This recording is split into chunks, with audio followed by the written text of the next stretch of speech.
How's it going, everybody? My name is Mason Shank, and this is my fourth and final Project Creative. Thank you guys so much for the semester. It's been a lot of fun watching your videos and responding to them, as well as watching your responses to mine. Thank you guys so much again. All right, so let's get into it. First question was, what connections did I make from Dolly's work to creativity and innovation? I found that he's very unique, as anyone who's truly a creator or innovator should be. You got to be unique.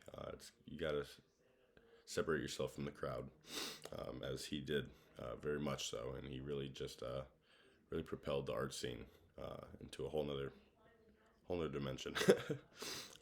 As you can see with the painting I have pulled up on the screen, this is The Last Supper. It's really beautiful. Not only is it a beautiful painting, it also has meaning behind it. The fact that no one else's face can be viewed except Jesus is really cool. You can there's no, I don't think there's a real meaning behind it. I think anyone can interpret how they'd like, but I do find it really cool that you're able to do that with things like art and people's forms of creativity. Another thing was the fact that he could basically come up with these images and just this just came to him is mind-boggling to me.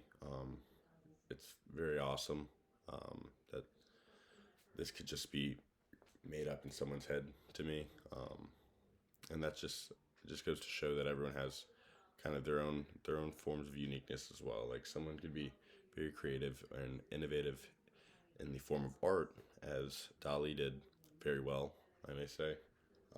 People can show that and express it in any other way, and it'd be beautiful for that a person that also looks up to that style of creativity. The reason I find this very beautiful and really awesome is because I paint myself a little bit, for one, and I just do think it's an amazing piece of artwork and a great expression of creativity. So the second question is, how did it help me understand these concepts? Help me understand that uniqueness is something that will obviously go hand in hand with creativity. Um, it also showed me that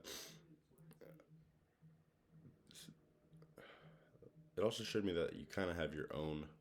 Um, Everyone has their own niche in a way of what they can use their like creativity 100%, and they feel like they'll know that, like this is just, I can never paint this, I don't think. Maybe I could, but I feel like I can just it just kind of allowed me to realize that everyone will have their thing that they're gonna do, and this was Dolly's, and we'll all find ours. um, It also did help me understand the concepts that everyone should express their creativity when they do find it, to the 100%.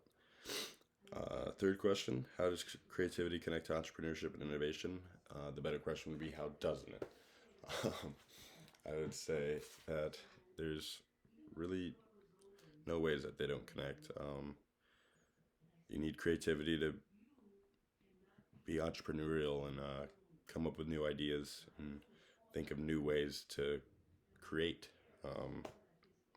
and innovate as well. It's they go hand in hand. Honestly, there's really nothing they don't connect with. Okay, the fourth question is, knowing that Tampa has had profound influence on the world, how does it change your view of entrepreneurship and innovation in the area? I mean, I could kind of tell. I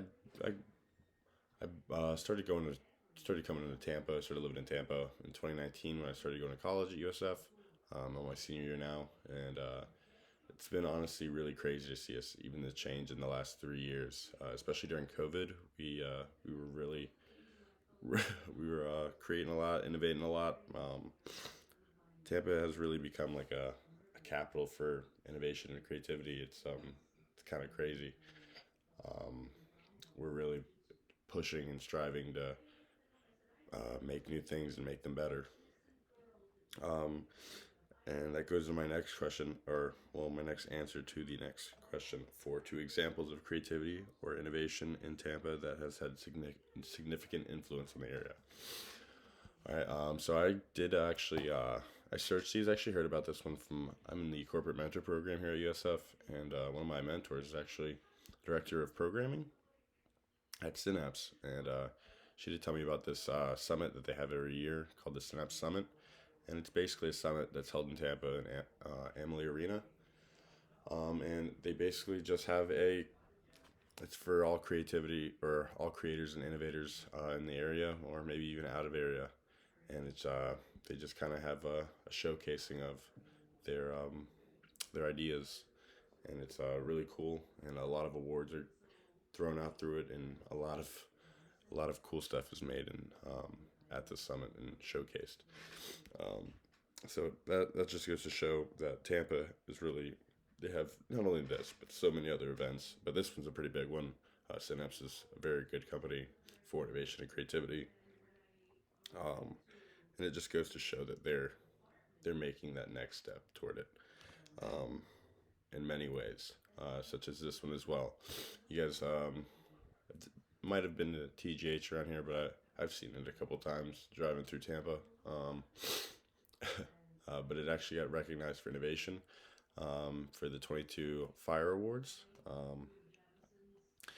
TGH Innoventures was founded in the last quarter of 2021. It's gained $15 million in funding. It looks to invest into innovative healthcare companies, and I'm not sure if they're building that hospital on Fletcher, but that is a very cool looking hospital. There's also one by, I believe that's North 46th Street, River Provinces. That these hospitals look insanely futuristic, really creative. It's kind of changing what hospitals really look like, and I feel like this is definitely a good step in the right direction, especially for TGH. I feel like hospitals should look futuristic. They should be to where we should put a lot of our creativity and innovations towards. And yeah, thank you guys so much for watching. That'll conclude um, my final project for this class. Thank you guys so much. You guys have a wonderful time with your future endeavors. Peace.